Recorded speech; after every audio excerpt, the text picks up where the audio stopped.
Salut les petits pétéreuses, airlesseurs, on aurait dû dire bonjour les petits airlesseurs. Ça faisait longtemps que j'avais pas parlé d'airless sur ma chaîne. Je prévois quelques vidéos techniques plus tard dans l'année, mais ici c'est pas le propos. Putain, je vois pas grand chose à travers. Faut juste que je trouve les chantiers adéquats parce que franchement c'est pas évident, surtout pour le matériel de tournage. À qui s'adresse cette vidéo?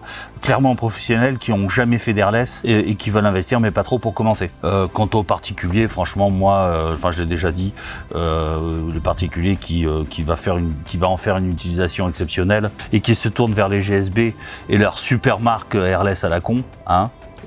Disons les choses comme elles sont. Putain, fait chier, il y a un avion qui passe, je sais pas si on l'entendra. Les Magnum Graco, là, les Wagner de GSB, tout ça c'est clairement de la daube. Du matos de daube, tu ajoutes de la peinture de daube, le mec qui sait pas peindre, et tu fais ce genre de truc. Ça, ce sont des photos prises par un abonné de son chantier peinture. Il a voulu faire tout à l'airless et effectivement il s'est retrouvé avec plein de traces partout. Donc comme quoi l'airless c'est pas la solution miracle. Si tu sais pas l'utiliser, tu vas faire de la merde avec. Je vous remets une vidéo que j'avais faite il y a un petit moment, plutôt bien éclairée il me semble, qui compare les techniques à l'airless et les techniques au rouleau. Tu pourras peut-être te faire une idée sur le choix final, est-ce que tu achètes un airless ou pas. Là ici dans cette vidéo c'est pas vraiment le propos quoi. Pour moi, si vous dépensez 300 balles dans une merde, dans un airless de grande surface de bricolage, hein, c'est ce que je veux dire, franchement c'est du gâchis d'entrée quoi, hein. Autant les mettre dans ma boutique, hein, voilà. Puis pour ce prix là, moi je te fais les livraisons à domicile et je t'invite au restaurant. Je te mets à nouveau une vidéo d'un produit qui est vendu en GSB et toujours encore aujourd'hui d'ailleurs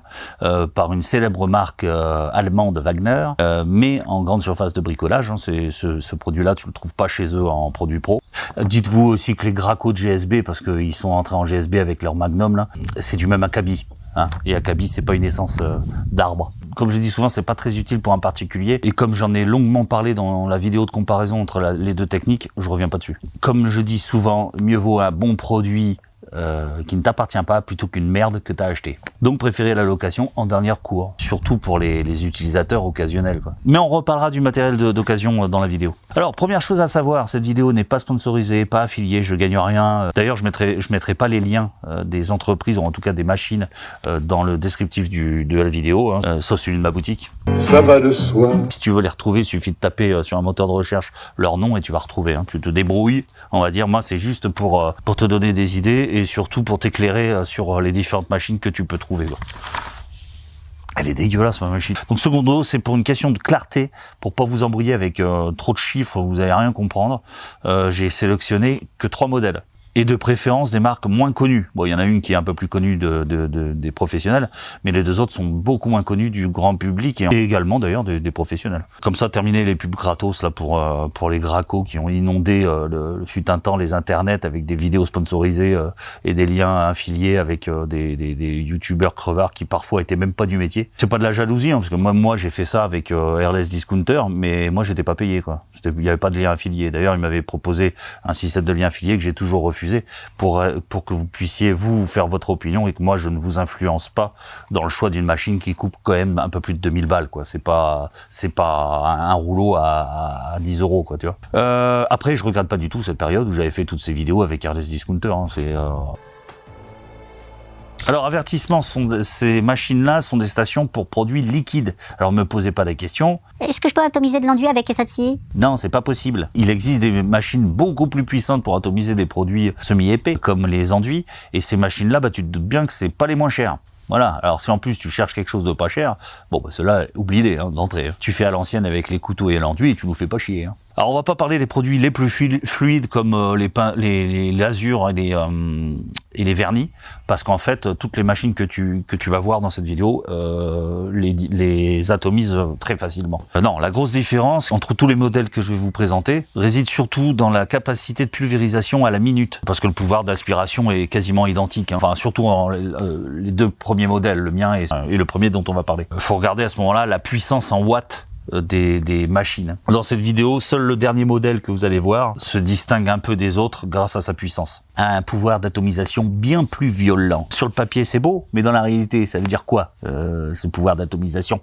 Pour un même produit utilisé dans les différentes machines, Quand d'un côté, les petites machines vont certainement être à fond en réglage pour avoir un motif d'atomisation parfait sur les côtés, et qu'on va devoir très certainement d'ailleurs diluer un minima les peintures pour faciliter l'atomisation. La plus grosse des machines, elle n'aura pas besoin d'utiliser des peintures autant diluées, quoi. Mais avec l'expérience, vous verrez que même les petites machines, entre guillemets petites, comme celle-ci, sont très loin en puissance des plus grosses du marché, et que la plupart du temps, les peintures nécessitent d'être toujours ou quasi toujours diluées. Alors, c'est parti. 3 modèles classés plutôt par puissance et sélectionnés par leur... merde, comment on dit, par... tu vas pas m'aider. Par leur polyvalence, voilà. Et sélectionnés pour leur polyvalence. J'ai du mal à parler, moi. Et sélectionnés pour leur polyvalence. Pour commencer, la seule marque, on va dire célèbre, entre guillemets, j'aime pas trop le mot, hein, on va dire plutôt reconnue, c'est mieux. Reconnue dans le milieu pro, c'est la marque américaine Titan. C'est une marque un peu moins répandue en Europe par rapport à d'autres comme Graco, par exemple. Déjà parce que Graco a des usines en Belgique et inonde depuis le sol de Brel le marché européen.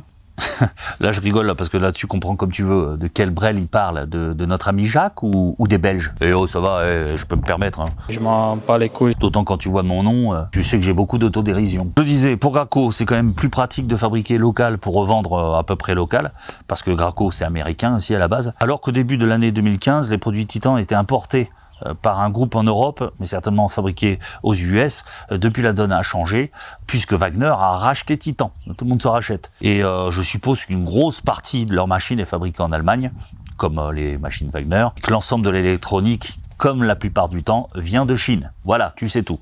Ça fait donc cher la chinoiserie, on est d'accord. Donc ici, je vous propose l'un des premiers modèles de chez Titan, l'Impact 400. Il est très connu dans le milieu, l'Impact 400, t'as le 440, je crois, un truc comme ça, juste un modèle juste au-dessus. C'est une machine que j'ai pu tester moi-même d'ailleurs. Oui, d'ailleurs, c'est le cas des 3 modèles que je vous présente. Je les connais, quoi. Cette machine est la moins puissante des 3, même si j'aime pas trop l'idée de puissance, comme je l'ai expliqué. Pour peu que tu dilues la peinture, c'est la viscosité en réalité qui est un frein aux stations airless. Parce qu'après, tout passe. C'est juste qu'il faudra être plus précautionneux pour éviter les coulures, etc., quoi. Forcément, plus tu dilues, plus tu as de chances de faire de coulures. Et puis choisir la bonne buse. Ça n'a rien à voir avec Michel. Vous serez peut-être obligé de repasser plus de couches d'ailleurs si c'est plus dilué. La grosse différence, ça réside dans la consommation à la minute. Plus elle consomme, plus ça va vite et moins tu perds de temps. Il faudra donc marcher un petit peu moins vite avec une Titan, avec la Titan, là, le 400, plutôt qu'avec la deuxième qu'on va voir après. La mienne, là, celle-là. Et tu verras que la dernière, t'as plutôt intérêt à te lever du bon pied parce que là, il faut que tu galopes. Hein. Ah oui, parce que sinon tu passes 15 litres de peinture sur 2 mètres carrés en 2 secondes. Ouais, parce que ça part tellement vite que tu serais surpris. Enfin, tu verras après. Bon, le tuyau d'aspiration est souple, pas comme celui-ci d'ailleurs. C'est le seul modèle de ce type-là. Là. Oui, celui-là, tu dois le lever pour passer le fût en dessous. Donc le tuyau d'aspiration est souple avec une partie rigide. Alors moi, je trouve pas ça pratique pour le nettoyage. Voilà, honnêtement, je préfère un truc comme ça ou travailler par gravitation avec un godet à gravitation. Sur ce modèle-là, on peut pas en mettre de godet par gravitation. Ne vous fiez pas aux photos que vous voyez parce que c'est une machine qui est assez imposante au final. Même si c'est la plus légère des 3, elle fait 13,6 kg. Il faut la porter pour la déplacer. Bon, ça va, 13,6 kg. C'est pas énorme, hein, à moins de pas avoir de bras, mais après, ça va être compliqué de faire l'airless au pied. Ouais. Bon, comme toujours, quand vous l'achetez neuve, elle est livrée avec un pistolet. Ici, c'est un RX80 de la marque. Je ne connais pas, soyons clairs. Livré avec une buse en 517 en HEA, en sachant que le maximum recommandé, c'est du 521. Pour rappel, le premier chiffre, 517, c'est la largeur du motif d'atomisation, l'équivalent de la largeur du rouleau, si tu préfères. Et les 2 autres chiffres, ça correspond à l'ouverture de la buse. Plus le chiffre est élevé, et plus ça laisse passer de produit. 517 et 521, c'est du classique, hein, pour nos murs intérieurs, nos plafonds. Pour ceux qui veulent en savoir plus, j'ai fait une vidéo explicative sur le choix de la buse, donc je te la mets. Alors, la technologie HEA, elle permet d'atomiser en ayant beaucoup moins de nuages de peinture. Le HEA, c'est une technologie Wagner, et c'est forcément pour ça que chez Titan, maintenant, tu retrouves aussi des produits Wagner. Donc, tu as le HEA de chez Wagner. Le tout est livré avec une tripe de 15 mètres. Tiens, pour rappel, là, je vais vous faire voir quelques petits schémas. Il y a deux types d'aspiration sur les stations airless. Vous avez le piston, qui vient pomper la peinture comme le ferait un piston dans un moteur de voiture pour évacuer l'air que la machine aspire à l'extérieur. Je bégaye beaucoup, hein. Je suis désolé, mais c'est l'émotion. Ou la membrane, c'est une sorte de diaphragme en caoutchouc qui fait la même chose. Et lui, il est activé aussi par un piston. Sur le Titan 400, nous sommes sur une technologie à piston. Donc il y a une carte électronique, ce qui permet à la machine de s'arrêter quand elle atteint la bonne pression somme qu'on lui a demandé. Ça limite donc l'usure des pièces. En revanche, à la réparation, ça coûte plus cher si l'électronique se met à tomber en panne. Le gros avantage, c'est quand même vachement moins bruyant sur un chantier qu'une pompe à membrane, parce que la pompe à membrane, elle tourne en permanence à partir du moment où vous la lancez, parce qu'elle n'a pas d'électronique embarquée, Michel, suis un peu. Du coup, elle délivre la pression qu'on lui demande en permanence. Ben, on y reviendra après. Bon, bien entendu, il y a des options comme le godet à gravitation sur ce modèle par exemple, que peut-on dire encore de Titan, c'est rouge, voilà, donc c'est pas moche. Prix du neuf constaté, j'ai en 2024, parce que les prix changent, hein, tu le sais bien qu'en général ça va toujours vers le haut et rarement vers le bas. 2460 € TTC. Et j'ai pu en trouver d'occasion à 1600 €. Alors attention, le matériel d'occasion, ça je le dirai jamais assez, surtout quand il s'agit d'une machine à piston, technologie à piston, parce que si tu peux pas la tester avec du produit de la peinture dedans, perso, moi je me risquerais pas à acheter un matériel d'occasion. Une membrane, ça s'entretient quand même beaucoup plus facilement. La seconde machine est un coup de cœur, puisque c'est la mienne. Voilà. La tripe ici, elle est toute neuve, donc c'est pour ça qu'il n'y a pas de peinture dessus. Mais voilà, je protège toujours ma machine. Oh, il peut y avoir un petit peu de peinture par-ci par-là, quoi, ouais. À ma connaissance, cette marque-là n'est pas connue du tout en France. C'est un modèle que j'ai acheté, que j'ai acheté en Allemagne. J'ai pas été en Allemagne l'acheter, mais je l'ai importé. Je l'ai fait importer.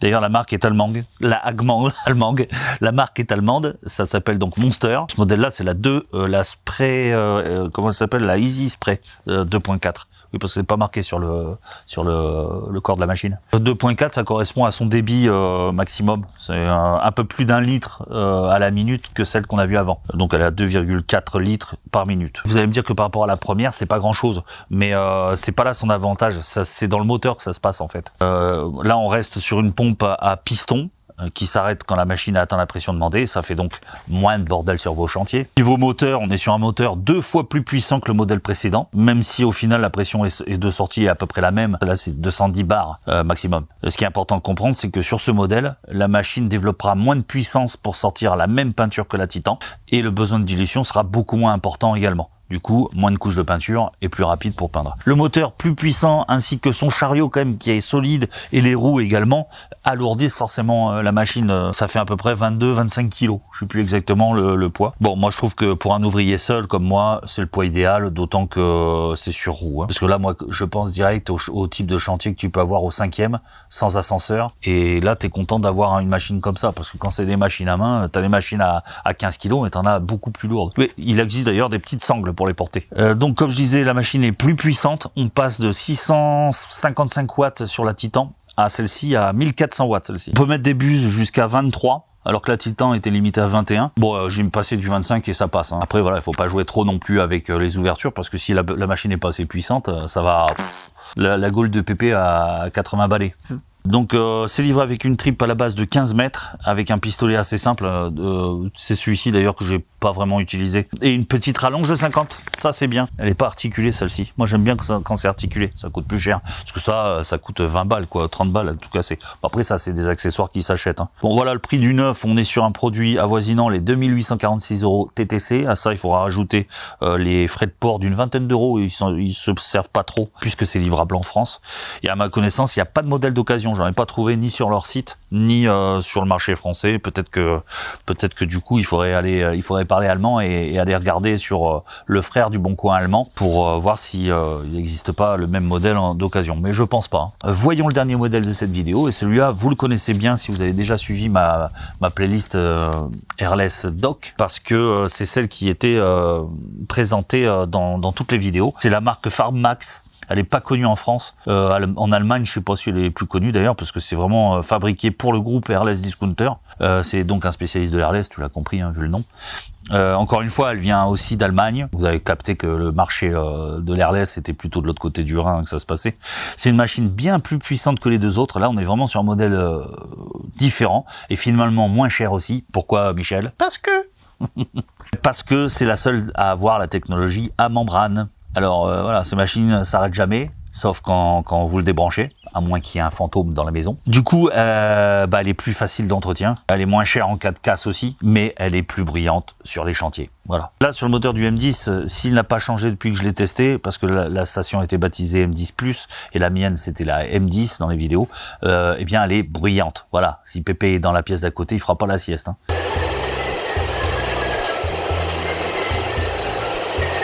Bon, après, pour l'applicateur, c'est pas compliqué. On met un casque anti-bruit en avant. La machine est donc très puissante. On est sur du 2200 watts pour une pression de 240 bars. Là, il y a de la pression, peut te le dire. Un petit picon bière. On est sur un débit de 8,5 litres par minute. Je sais pas si vous vous rendez compte, 8,5 litres par minute, c'est-à-dire que les fûts en moyenne font 12 litres. Si tu restes appuyé à fond sur la machine, elle va te sortir les 12 litres en 2 minutes.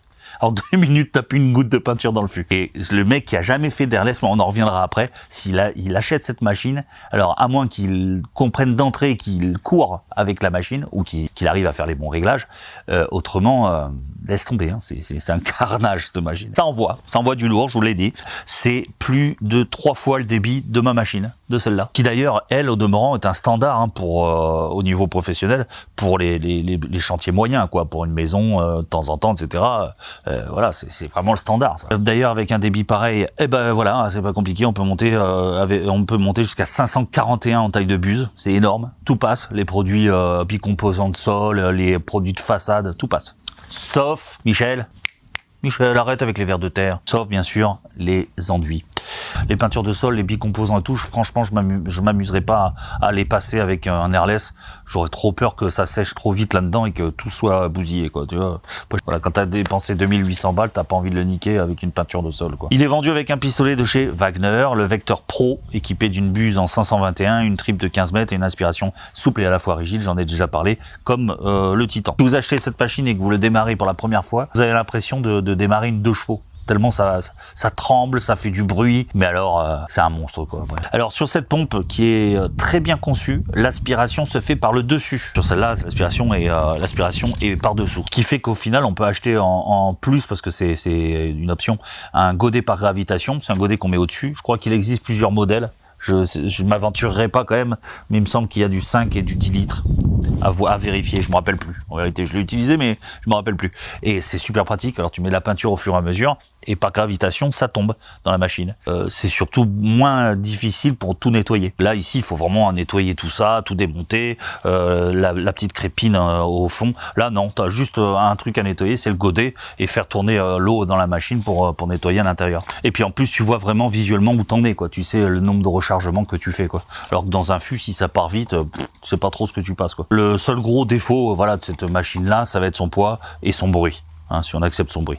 C'est une machine quand même qui fait aux alentours de 50 kg, 53 exactement. Alors elle est sur un chariot qui paraît très solide, qui est très solide, avec des roues en plastique qui le sont tout autant, et c'est pour ça que on est sur une machine qui fait plus de 50 kg. On peut être vite bloqué quand on est tout seul sur un chantier. Pour monter ça à l'étage, j'ai eu le cas, et puis aussi, ne serait-ce que pour monter la machine dans le véhicule, dans notre camion, et le redescendre, c'est franchement casse-noisette quand on est tout seul. Quand j'ai eu à l'utiliser, cette machine, j'étais vraiment très satisfait. Si j'avais pas investi dans cette machine à l'époque, je pense que j'aurais acheté la M10. Ouais, c'est dommage parce que à l'époque, ils faisaient un modèle un peu moins puissant, un peu en dessous, plus léger, plus grand public, on va dire. La M5, et il y en avait un autre, je sais pas si c'était pas M2. Le problème, c'est qu'ils ont arrêté de commercialisation. Alors, je sais pas pourquoi, puis je travaille pas pour eux, donc je m'en fous un peu, mais je trouve que c'est dommage. Il y avait peut-être un marché à prendre là-dessus. C'est un modèle que vous trouverez à 2670,50 € pour être précis. TTC 9, il faudra ajouter les frais de port.